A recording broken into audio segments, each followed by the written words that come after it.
হযরত জাবির ইবনে সামুরা রাদিয়াল্লাহু তাআলা আনহু বলেন, রাআইতু রাসূলুল্লাহি সাল্লাল্লাহু আলাইহি ওয়াসাল্লাম ফি লাইলাতি ইদহিয়ান। হযরত জাবির ইবনে সামুরা বলেন, কোন এক রাতে আমি আল্লাহর রাসূলকে দেখলাম। ফাজআলতু আনজুরু ইলা রাসূলিল্লাহি সাল্লাল্লাহু আলাইহি ওয়াসাল্লাম ওয়া ইলাল কমারি ওয়া আলাইহি হুল্লাতুন হামরা।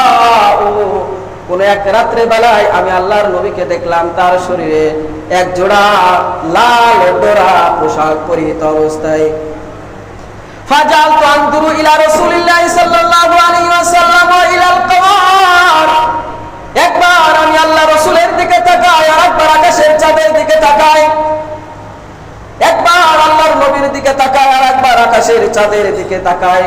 ফাইদা হুয়া ইনদি আহসানু মিনাল কমার। কিন্তু দুইটা দেখার পরে আমি এই সিদ্ধান্তে উপনীত হলাম যে আল্লাহর নবী আকাশের চাঁদের চাইতে আমার নিকটে অধিক সুন্দর। সুবহানাল্লাহ। তাহলে নবীজির চেহারা কত সুন্দর ছিল।